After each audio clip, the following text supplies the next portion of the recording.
আপনি দেখছেন news now, আমরা জানি কোনটা খবর। केंद्रीय वित्त मंत्री के साथ दिव्यांगजनों के लिए north east region based training centre की स्थापना के संबंध में चर्चा किया गया। मुख्यमंत्री डॉक्टर मानिक शाह ने मुक्तोधरा में आयोजित एक कार्यक्रम में यह बात कही। मुख्यमंत्री डॉक्टर मानिक शाह ने कहा कि कौशल विकास और आदत परिवर्तन के उद्देश्य से दिव्यांगजनों के लिए पूर्वोत्तर क्षेत्र अधिकृत प्रशिक्षण केंद्र की स्थापना के संबंध में केंद्रीय वित्त मंत्री निर्मला सीतारमण के साथ चर्चा हुई। शनिवार को दिव्यांगजनों को सहायक उपकरण प्रदान करने के लिए मुक्तोधरा में आयोजित एक कार्यक्रम में बोलते हुए मुख्यमंत्री डॉक्टर मानिक शाह ने कहा कि ऐसे केंद्र देश के विभिन्न हिस्सों में मौजूद है।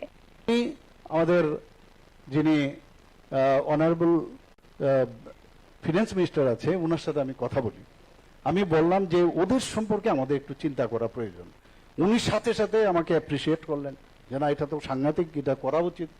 ইভেন একটা বড় সেন্টার করা যায় কিনা, একটা নর্থ ইস্টার্ন জোনের মধ্যে আমি বলছি একটা বড় সেন্টার করো, তারা যাতে ওইখানে গিয়ে অ্যাটলিস্ট যে তাদের বিভিন্ন আজকাল মানে স্কিল ডেভেলপমেন্ট থেকে শুরু করে বিহেভিয়ারাল প্যাটার্ন তাদের চেঞ্জ করার জন্য এই ধরনের একটা সেন্টার করা যায় কিনা, উনি আমার সাথে একমত হয়েছেন। এবং আমরা আগামী দিন এই ধরনের যে বহু জায়গার মধ্যে বহু সেন্টার এখন হয়েছে এখানে, এবং গভর্নমেন্ট অফ ইন্ডিয়ার থ্রুতে এবং আমাদের মানে বিভিন্ন স্টেট গভর্নমেন্টের মাধ্যমেও এই ধরনের বিভিন্ন যে ইনস্টিটিউশন হয়েছে, তাদেরকে যদি ইভেন 1 থেকে 3 বছরের মধ্যে দেখা গেছে যদি এই যে ডক্টর শপের মধ্যে না গিয়ে যদি ওই দিকেও আমরা যাই, ওষুধ তো লাগবে, মাঝে মাঝে ওষুধও খেতে হবে, সাইকোলজিস্ট তারপর সাইকিয়াট্রিস্ট এটা তো থাকবে, কিন্তু প্রথম যখন এই অবস্থাটা দেখে তখন এই দুটো প্যারালাল যদি করা যায় তাহলে প্রথম দিকে কিন্তু তাদের মানে অ্যাটলিস্ট তাদের এই সমাজে থাকার জন্য তাদের যে অন্যের উপর ডিপেন্ডেন্সি যে থাকা সেটার থেকে বেরিয়ে আসতে পারে।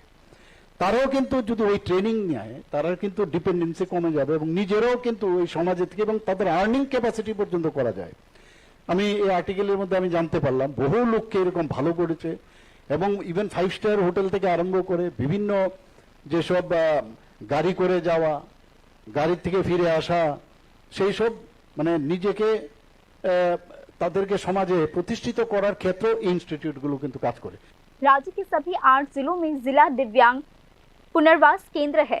इस संबंध में मुख्यमंत्री डॉक्टर मानिक शाह ने यह भी कहा कि दिव्यांगजनों के लिए और अधिक जिला पुनर्वास केंद्र स्थापित किया जाएगा।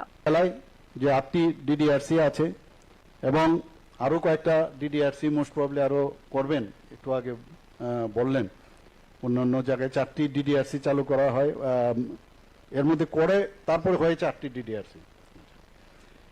মোট 41,812টি এই ইউডিআইডি প্রদান করা হয়েছে। এই ডিডিআরসির মধ্যে একটা স্টেট রিসোর্স সেন্টারও আছে, এসআরসি যেটা মানে সংক্ষেপে বলা হয়। সেখানেও তাদেরকে যারা দিব্যাঙ্গরা আছেন তাদেরকে কিভাবে বিভিন্ন ট্রেনিং এর মাধ্যমে বা অন্যভাবে কিভাবে তাদেরকে रिहेबिलिटेशन करा जाए সেই বিষয়গুলো ওনারা করে থাকেন। राज्य सरकार ने दिव्यांगजनों के सहायता और लाभ प्रबंधन के लिए विभिन्न योजनाएं शुरू की है, जिसमें दिव्यांगजन भत्ता भी शामिल है, जिसके अंतर्गत भत्ता सहायता 2,000 रुपए से बढ़ाकर 5,000 रुपए कर दिया गया है। मुख्यमंत्री डॉक्टर मानिक शाह ने आज के कार्यक्रम में कहा कि राज्य सरकार दिव्यांगजनों के विवाह और दिव्यांगत प्रमाण पत्र के लिए भी वित्तीय सहायता प्रदान करती है। इसके अतिरिक्त राज्य सरकार दिव्यांगजनों के लिए विभिन्न सामाजिक पेंशन योजना चलाती है, जैसे दृष्टिबाधित व्यक्तियों के लिए भत्ता और 60 या उससे अधिक दिव्यांगता वाले दिव्यांगजनों के लिए सामाजिक पेंशन। मुख्यमंत्री सामाजिक सहायता योजना भी दिव्यांगजनों को सहायता प्रदान करती है। Bureau report, news now.